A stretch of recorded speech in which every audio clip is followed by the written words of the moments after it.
At $200, a Super Nintendo setup costs twice as much as the old system. For the money, the company promises better pictures, sound, and adventure.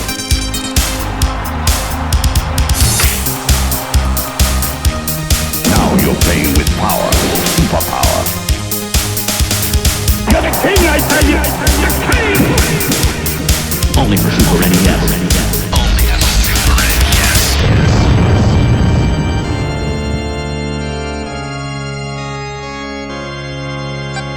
You're listening to the SNES podcast with your host, Soul Blazer. Hello, everybody. This is Super NES Podcast, episode number 276. As always, I am Greg. He is Joe. Hello. And again, this episode we're covering another fighting game. But unlike the last fighting game that we looked at, Doomsday Warrior, this one we're covering here is very different. It is a game I've not heard of before the podcast, which is again part of the reason I picked it out. And it's also a game that has a surprisingly deep history behind it, more than I even realized. Just a bit, based on the title itself. We are looking at Weaponlord this episode, which was released for both Super NES and Genesis in September of 1995 in North America. So it's a pretty late 16-bit title here. Super NES version also came out eventually in PAL Lands later on that year. Genesis version does not look like it officially got released there. And this game in either form came out in Japan. Not a huge shock there. Fighting games were not as popular in Japan as they were here in the West. So, especially given the very heavy comic book inspired nature of this particular game. So, as a matter of fact, speaking of comic books, Joe, kind of segue here. Did you look at the cover art for this game? I did. I thought it was very good. Did you recognize possibly who drew it? I did not. Does the name Simon Bisley ring any bells? It does, but I couldn't tell you any of his other work. He's British. Yeah, he's British. He's best known for his work on ABC Warriors, Lobo, and Oh, okay. So, but anyway, yeah. So again, right from the start, you can see right away this is kind of a comic book inspired fighting game. Yeah. But the deeper inspiration for this game, obviously, if anybody can tell by playing it for like 2 minutes, was Mortal Kombat. So, whereas the last fighting game that we looked at, Doomsday Warrior, was very Street Fighter-ish inspired. This game is definitely Mortal Kombat inspired. So, and it's quite graphic and quite bloody, down to the point of hacking off limbs or cutting off your opponent's hair. So, a little surprising to see this on a Super NES game, but then I realized by 1995, Nintendo had really loosened their standards as far as that went. So, several years earlier, this definitely would have been toned down, but it does look like both Super NES and Genesis versions of the game pretty much got the same treatment. So that's always nice to see. Mm-hmm. Had you either heard of or played this game in either form previously, Joe? No, not at all. That's kind of why I was excited to tackle this game, because this was a game that neither one of us had played. We're going in kind of blind for this. So I was, this is actually one of those times where we're on an even playing field. Yes. Did you check out the Genesis version just out of curiosity? I did, just for the simple fact that I was curious how different they were. And, honestly, the Genesis version is as good or bad, depending on how you see it. And it just moves a little quicker, which you would expect with, most Genesis games moved a little quicker than the Super Nintendo version. Because the processor, Correct. But also, I'm sure you saw this in your research, there is a reason why this game is a tad bit slower. And I don't want to spoil it in case you do have the information in the background.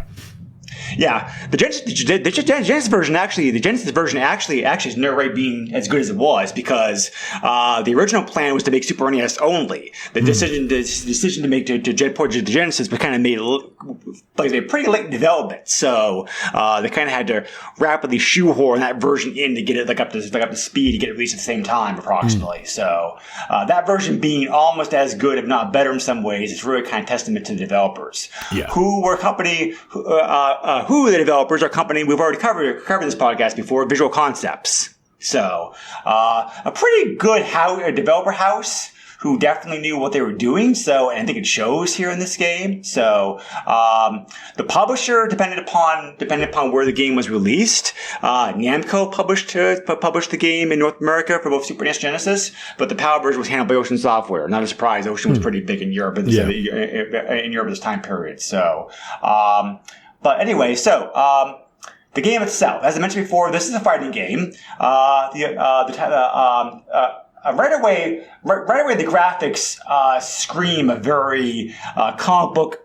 Again, I think the graphical style is very comic book inspired. Yeah.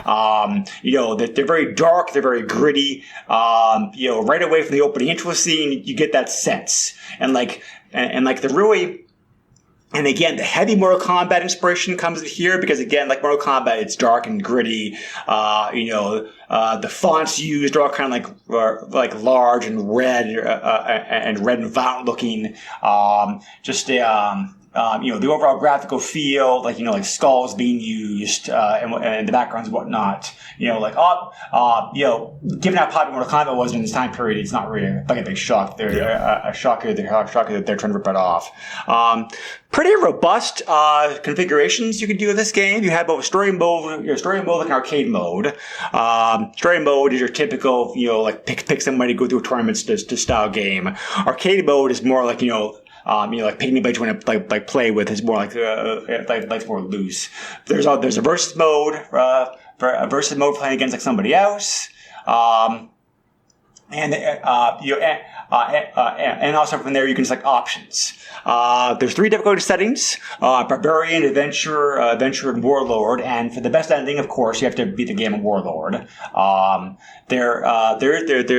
You are able to do something that was pretty unique at this time period, Joe. You mentioned this previously, that you can pick the battles. You either can have the battle system as best of 2 out of 3 or best of 3 out of 5. Yeah. Which not many fighting games this time period had. Yep. You also can turn the timer off or on, which is also something that many fighting games didn't give you the option for at this point either, because I don't like timers at all in fighting games. And I want them turned off if possible. So you can bet I did that here. So it also gives you the ability to adjust the controls. And you can also change the volume levels, and there's also a password you can use to hop like this game to get ahead, and also access various cheats and whatnot, which we'll talk about here toward the end. But the controls in some way are both typical of and yet different than other fighting games. Maybe Joe can explain this a bit better if I take a stab at it. But because you have 3 back buttons and 3 forward buttons, and each back button. Each back setting also, each back option also has 3 options itself, where you either can do a backslash, a back thrust, or a back strike, or a forward slash, a forward thrust, and a forward strike. So this is not a game you can pick up. This is not a game that you can pick up and play. Unlike our last game, this is not a game you could just button mash on. You have to actually learn the combos and the combos and the feel of the controls to get used to this game. Yeah. So this game found a way to blend essentially Mortal Kombat and Street Fighter as one. So as you're talking about the buttons, so it's set up like Street Fighter. You have your 4 strike, your 4 thrust, and your 4 slash.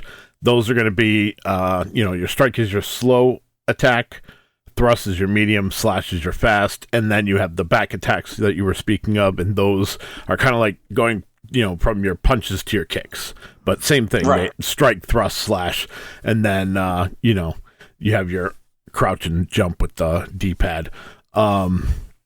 Yeah, the one thing I found interesting with this, so in this game, to do any of the special moves, you still do quarter circles, half circles, whatever you would do for like Street Fighter moves, but you have to hit the attack button first, which took me a while to get used to. Like, that is just not how... I have played fighting games for so long that it just felt weird playing that way. But eventually I got used to it. So it's really not a horrible mechanic. It's just one you're definitely going to have to get used to. Right. Yeah. Yeah.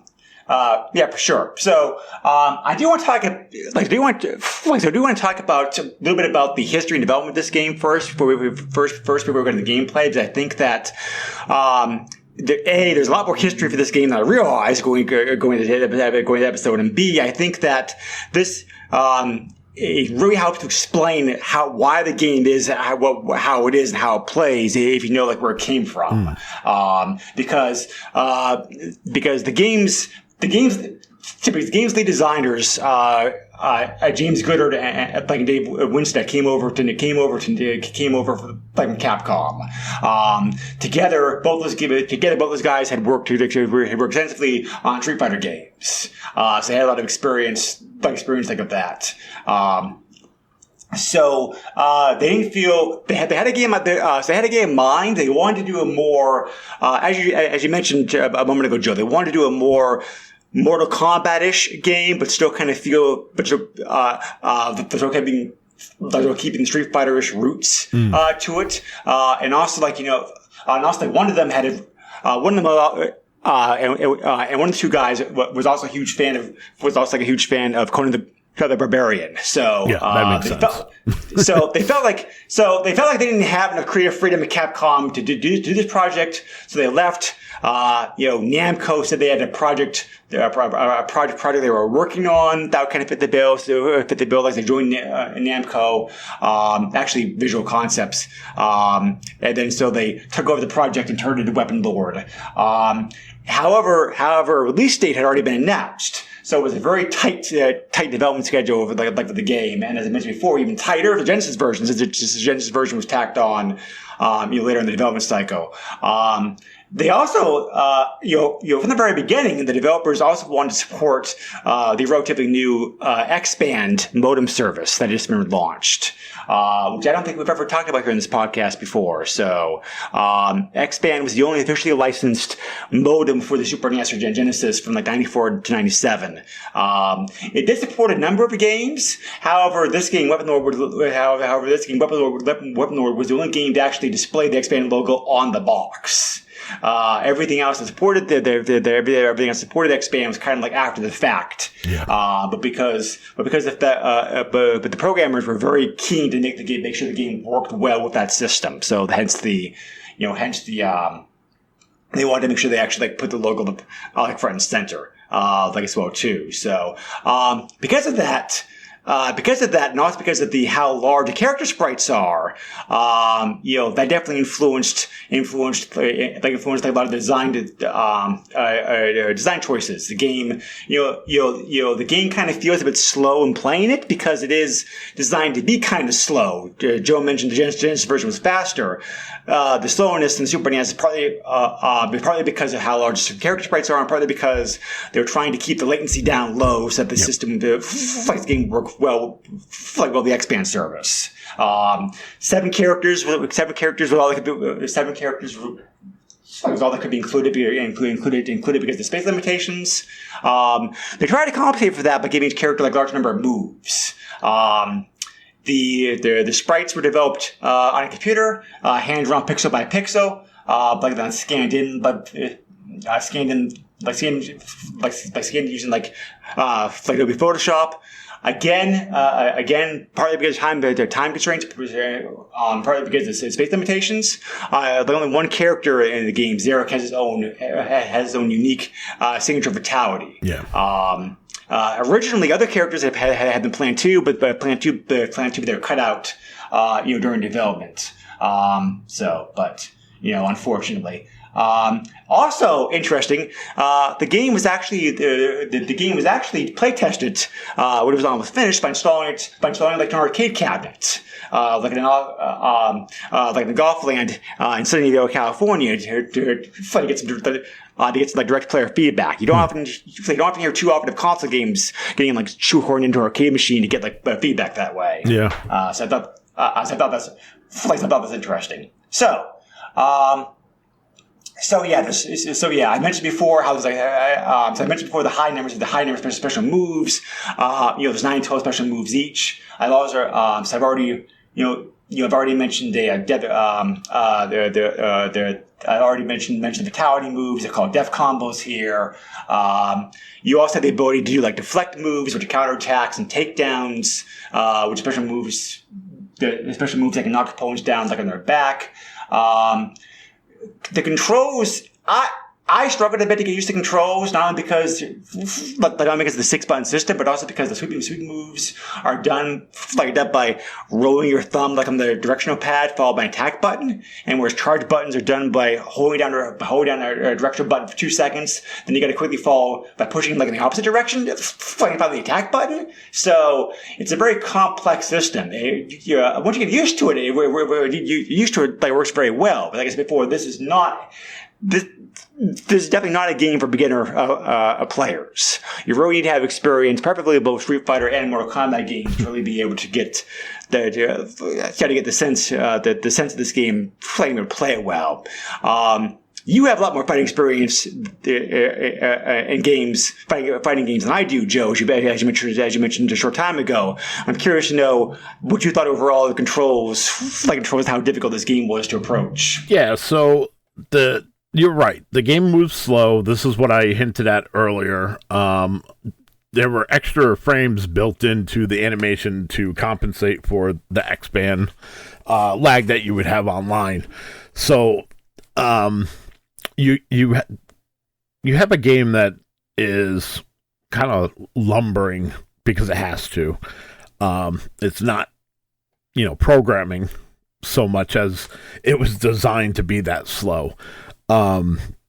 Which, I mean, man, ahead of their time, right? X-Band, 1995. Yes. I mean, we didn't see full online gaming, as a culture until, the early 2000s, So this is way ahead of its time. Yeah, definitely. I was playing online a little bit during the time period. Like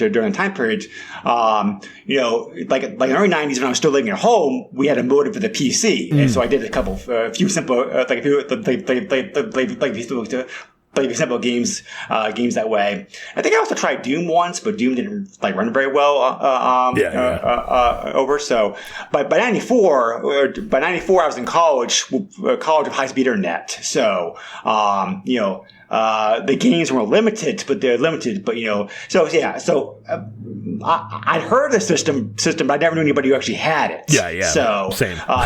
It's very interesting. Yeah, it's very interesting to read how much of the game's design development was motivated by or hindered by their desire to make it compatible with the X-Band service. Yeah, and as far as the rest of the controls, I think the control scheme is okay. Like I said, it takes some getting used to because you have to hit the attack button and then do the rolling of your thumb to be able to do the moves, which is usually the opposite. You do your quarter circle or half circle and then the attack button.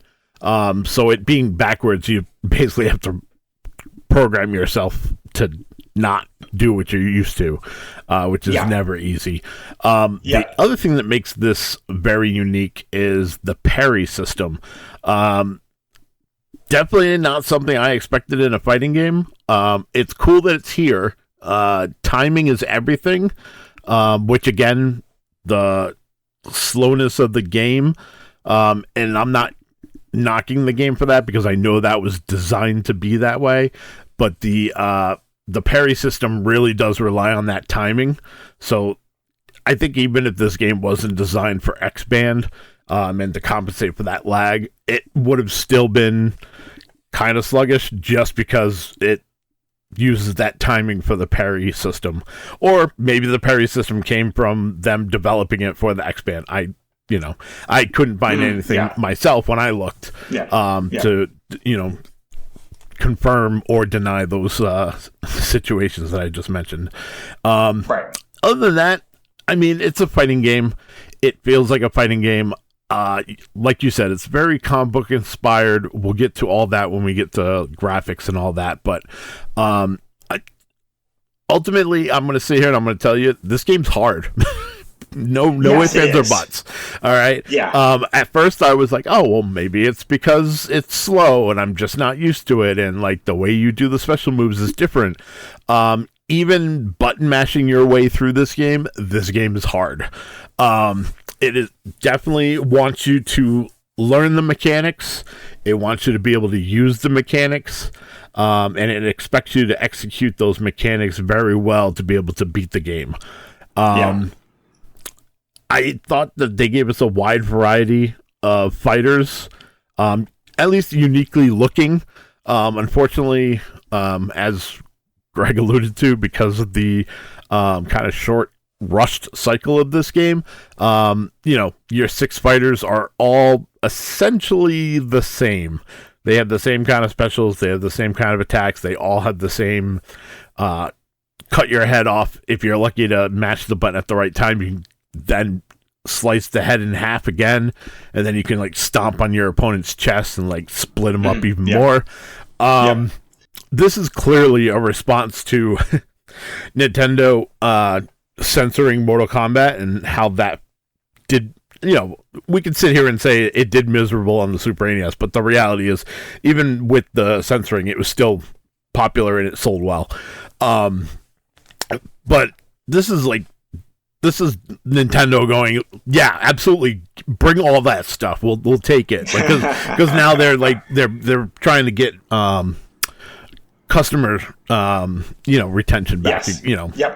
Our faith in the company, which Nintendo is wonderful at doing.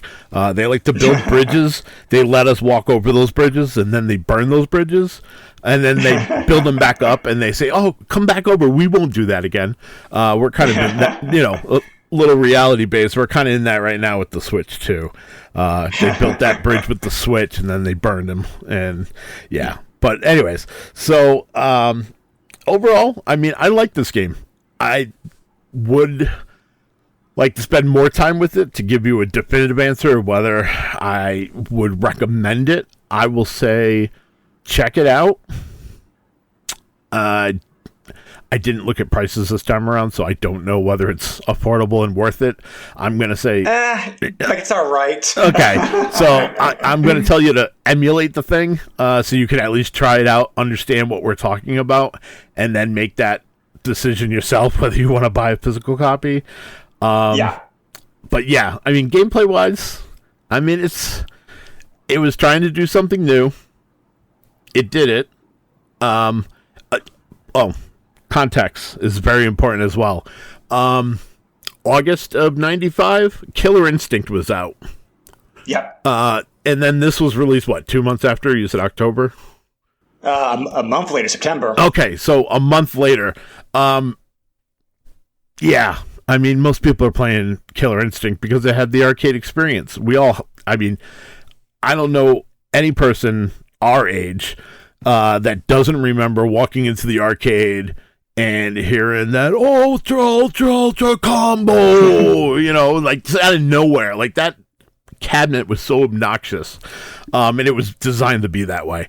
Well, in my case, it was a student union building in college, but yes, it did. But yeah, the machine definitely got your attention. Yeah.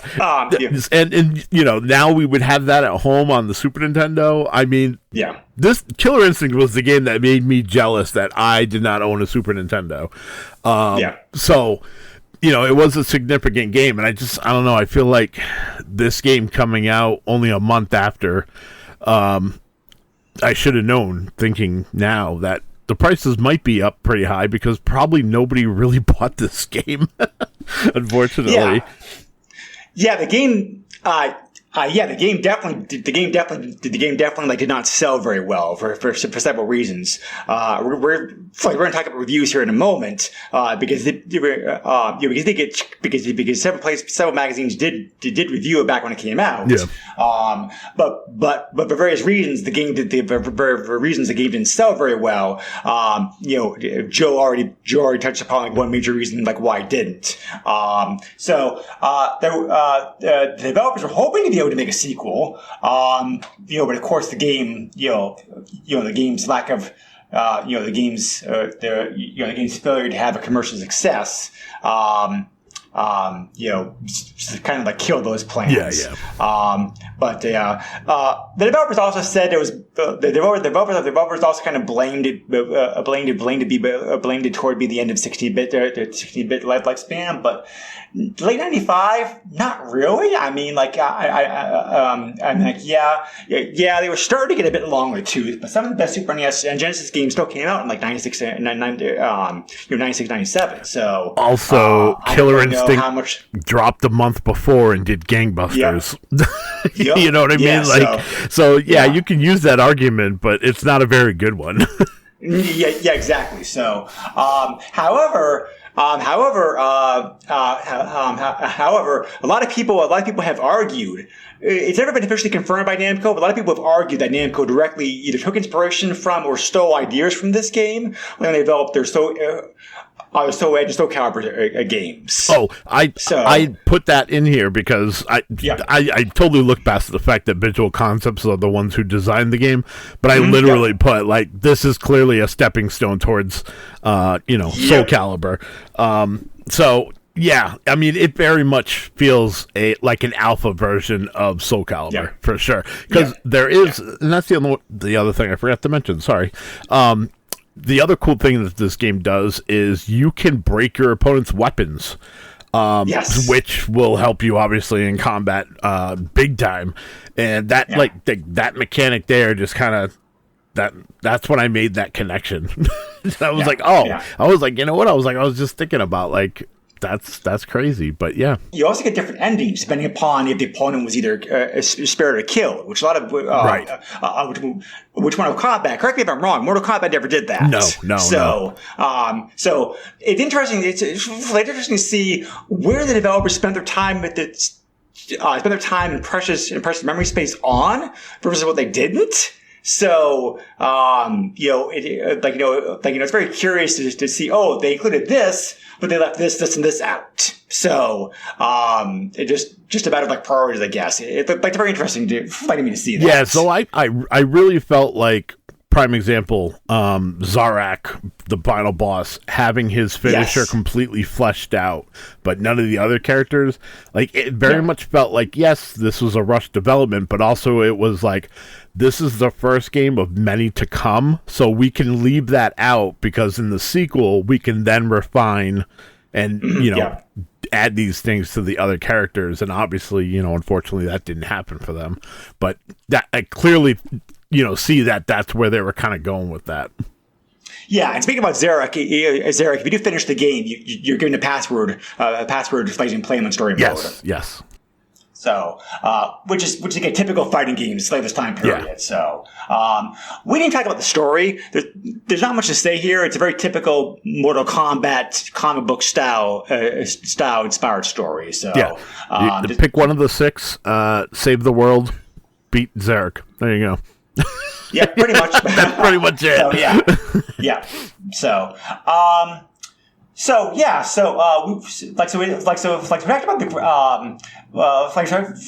about the graphics like a little bit. The graphics were very controversial at the time period. I'll talk about that some like my reviews. But I think the graphics here are pretty good overall. Like I said, the game is slow because of the X-band, whatever. The animation looks very good, however. I thought it was smooth. The art looked very nice, that nice. I really love the whole blending of like comic book versus the comic book style, like Mortal Kombat. they're very dark, gritty detail. The sprites look great. I mean, like I said before, they spent a lot of attention and memory on this to make the sprites large, detailed, and that paid off because the sprites look gorgeous. Where the game falls through on graphics though is the backgrounds. They don't look that great by comparison. They're kind of like I mean, there's detail there, but they're more like not as defined. They're more washed out color-wise, that kind of stuff. So I agree. So the character sprites look amazing. They're big. They're detailed. The levels themselves, and I even put that it's really minor, but like you could tell there was some effort at first to try to build the level out. And they even added, like, I think almost all the levels have some sort of parallax scrolling, whether that's like a water fountain feature or the sky and the background's moving. There's something there. But it's like the backgrounds are so basic that like the parallax scrolling that they put in there was like specifically put there so that you don't look at the rest of it. Yes. That's really how I felt. Which again goes back to what I was saying before, where I felt like this was the one of many, and they were kind of like, what can we sacrifice that we can bring to the next game, but it's not going to affect this game? And unfortunately, I think the backgrounds was one of them, or I should say the stages in general, because they're not very inspiring. Yeah. It's and they're not. They're your generic kind of fantasy style levels. So yeah. So the music, however, I thought was excellent. Brian Schmidt, who has a lot of credit to his name, did the soundtrack, the soundtrack this game. It's a very, loud, ambient, heavy metal-ish soundtrack. Conan Barbarian meets fighting game style music. The sound effects are also crystal clear and very good, especially the whole the gory sound effects, for example, are very well defined in this game. You can tell they spent a lot of effort to make sure that sounded just right. So overall the music I thought was great. Yeah, I thought the music was okay. For me, the big thing was the sound effects and the voice samples. We just talked about, what was it? Last game that had voice samples that were just muffled and you could barely hear them. Yes. Here, they're loud and clear. It very much mimics the announcer of Mortal Kombat. So they definitely wear their inspiration on their sleeve here. But I love the voice samples. It added so much to this game. I think if without the voice samples, I wouldn't rate this game as high, for sure. And I'd probably tell you just to skip it because, the music's okay and it fits the mood, but it's just that. It's okay. But yeah, those voice samples really lend itself to the game, and I thought added quite a bit.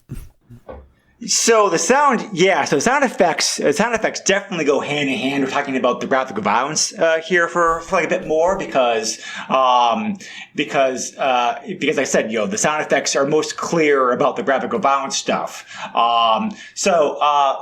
Just to make clear what we were saying before earlier, the fatality combos, the fatality combo system, the system of this game, you actually are able to decide. If you're good at the controls, mind you, what you want to attack to try to either break or break or hack off. Like Joe was saying before, breaking your opponent's weapon can't really give you a leg up.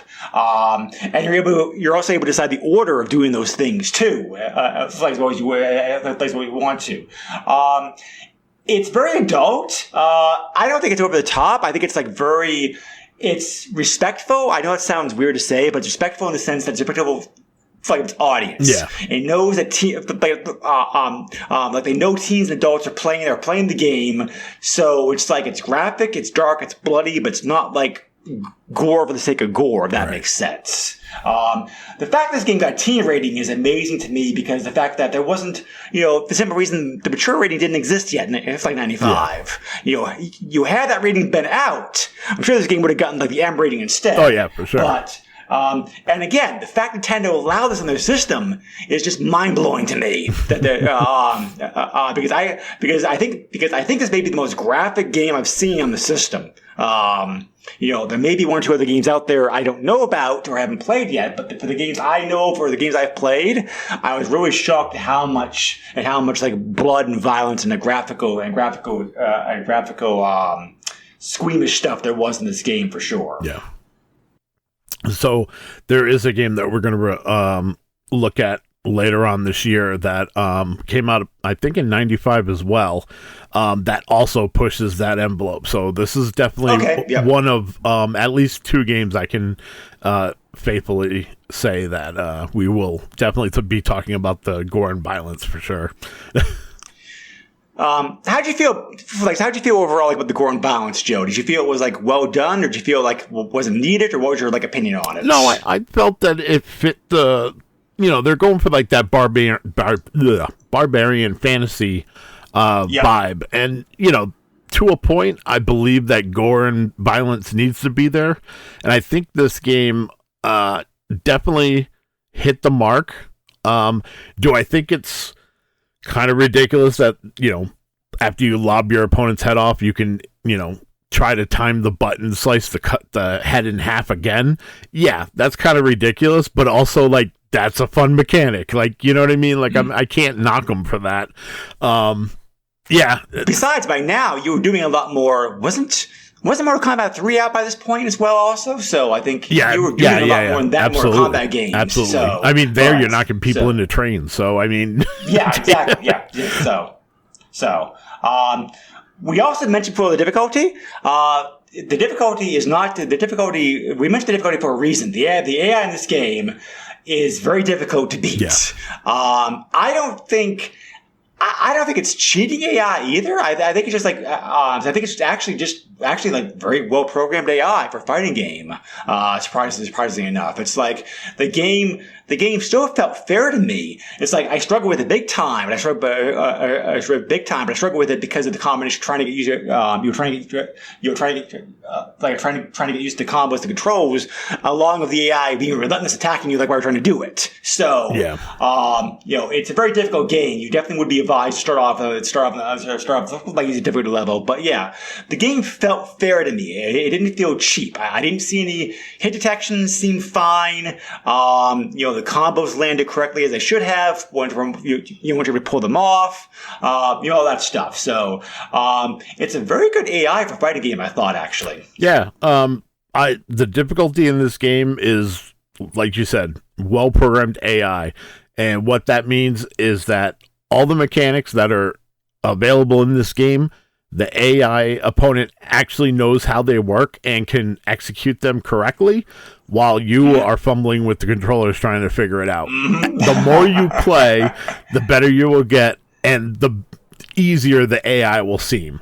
Yes. But, I mean, if you're not willing to put in the time, which more than likely nobody's going to be putting in that much time, but if you put in that time, there is that reward of, you actually feel and see the progress because you're easily getting through the game compared to what you were. But yeah, I don't see anybody going back and unless you got a time machine to go tell yourself in 1995 that you just need to grind away at the game.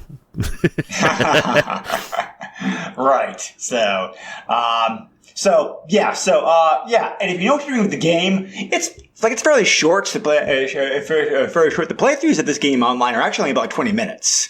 But so good at the game, it's not very long. But getting that good in the game is going to be a challenge for sure. So I think there is. I think there is a good I think between how difficult the game is along the different characters, I think there is. I think there is a good amount of replay value here for sure. 7 characters is a small roster. There's a small roster. for fighting games, the EMI 95 standards, but because the characters are so hard to master, and because the characters have so many moves you can pull off with them and whatnot, it doesn't feel as limiting. It doesn't feel as limiting this game as it might say like a Street Fighter or a Mortal Kombat game. Yeah.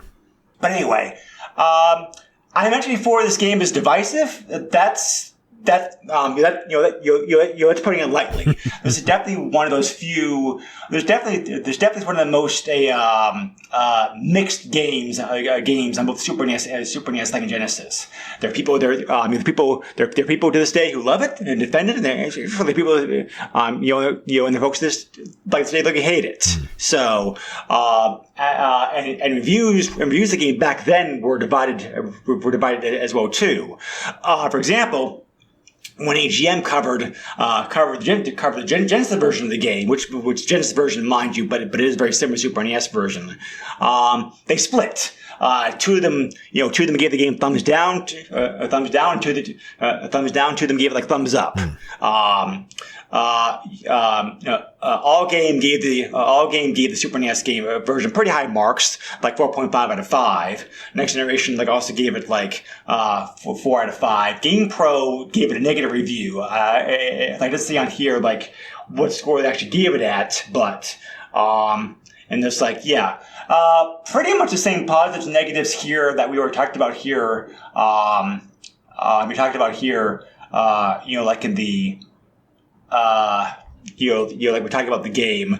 Like I said before, this game is not for beginners. Yeah. You definitely have to have experience playing fighting games to really be able to use this game, like have fun with the game. The magazines were more harsh on that then than I think anybody would be on now, because fighting games are still pretty new in 1995. So I think back then saying, "Oh, this game's being knocked points because it's not beginner friendly," was probably fair, because fighting games were pretty new back then. But nowadays, for example, what's the newest Mortal Kombat game? Like Mortal Kombat 11 or something like that? So technically, the newest would be the 12th entry, but they call it Mortal Kombat 1. They're rebooting that whole franchise. Yeah. Right. Nobody would make a safe complaint about Mortal Kombat 1 these days. Yeah. So part of this just because of when the game came out 30 years ago, and and people's mindsets and expectations of how the game was. But even nowadays, the modern reviews of the game still mention the fact that this game's not for newcomers. Definitely for hardcore people. So just. It really depends upon what you're expecting out of your game. As Joe said before, if you want a Mortal Kombat-ish kind of style game, that's for master players, then this is a good game. I didn't enjoy this game quite as much as Joe did. I still liked it, but then of course Joe is better and enjoys fighting games a bit more than I do. I do really like this game for what it was trying to do and what it presented in the package. I wish it wasn't so damn complicated, because like I said, I can't play it for crap. Yeah. But I do like it. I question some of the design choices.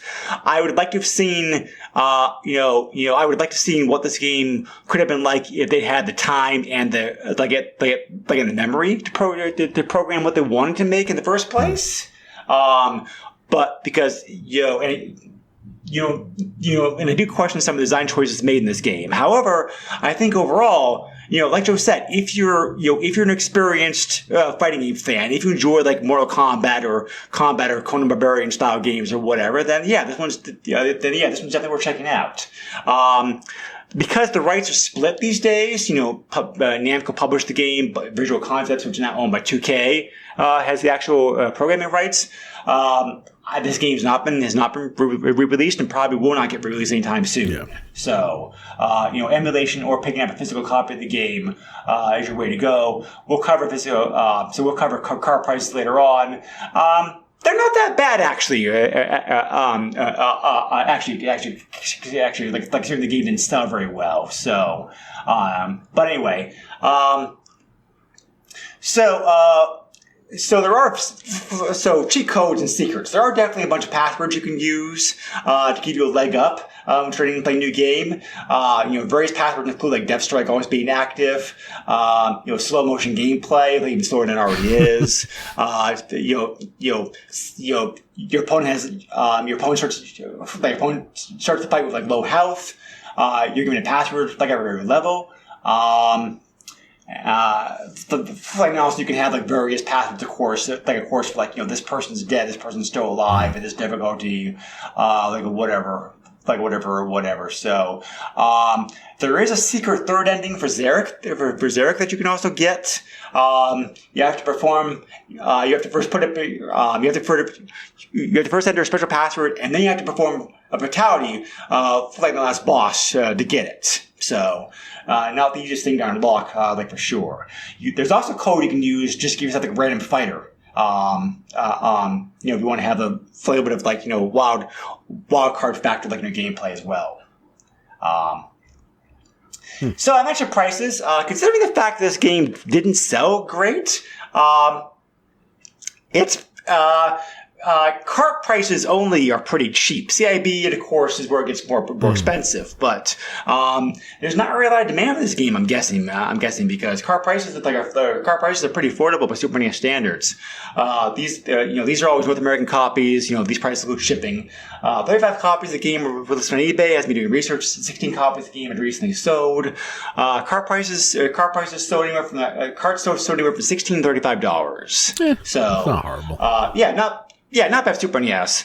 I usually don't mention cart manual, but because this was a sole exception, so copy here, and because it is a good in-between price point, I'm mentioning it for this one. A cart manual copy sold for $70.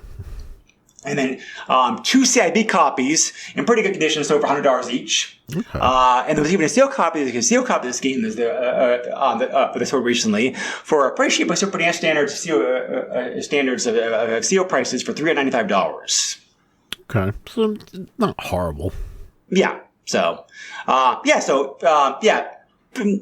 really an expensive game to add to your collection if you want to. So, at least in card-only format. But anyway, so yeah.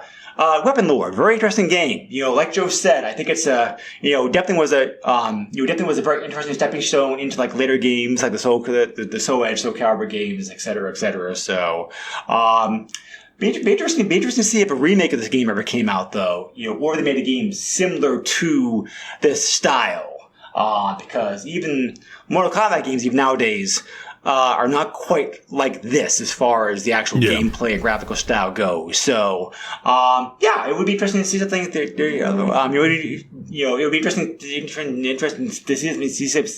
see something similar to this, come out for sure these days. But anyway, definitely, definitely like a very interesting game to play for sure. And if you're a fan of fighting games at hard difficulty settings, definitely recommend checking those out.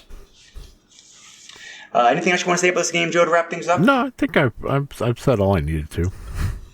Alrighty, sounds good then.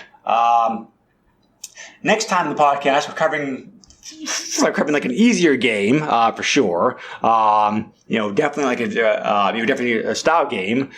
With basketball heating up, we decided to cover a basketball game. So we're going to look at the early Super NES release game system. Bill and Beer's Combat Basketball, which was a basketball take upon trying to do the more violent style of graphical gameplay that was popular in sports games of the time period, NFL Blitz and the like. So should be interesting. We'll look at that. Yeah. So I never played it. Well, I don't think I played it. I may have played it before in the past. I don't know once I actually fire the game up and play it. But I think I can't really remember at this point if I have played it or not. So I'm sure, like I said, once I fire it up, that should jog a memory or conversely not jog a memory. Yeah. So I personally have not played the game, so we may be on even playing for that game as well. Cool. Okay. All right. Alrighty. If you have any comments, questions, feedback, etc., you can leave my Facebook page, or you can also send me an email to the SNESpodcast@yahoo.com. Joe, how can they reach you at? You can find me on Facebook. I have a very public Facebook, not family friendly, though I've been kind of keeping it family friendly as I'm looking for a job. You know, people happen to see my my socials. You know, but other than that, you can find me on Twitter. Yep, it's still Twitter. It's not X. At JOESUX30. And, you know, I'll mention that it's JOESUX69 on Twitch, because I have popped up on Twitch every once in a while and been kind of streaming just WWE stuff. Okay. They recently added WWE 2K25 to PlayStation Plus, so I was checking it out on there, which it amazes me. Like, don't get me wrong, I love my Series X, and I have like over 1,000 games just for the Series X. But since I've acquired the PS5, like, I have noticed, like, Sony knew what they were doing. Like, games are running better on that system than, you know, the Xbox, and that might be just Xbox limiting frame rates and whatever else. But yeah, I'm enjoying the PS5. Was probably the best purchase I made in 2025, despite everything else that happened last year. Yeah. Cool. Okay. Alrighty then.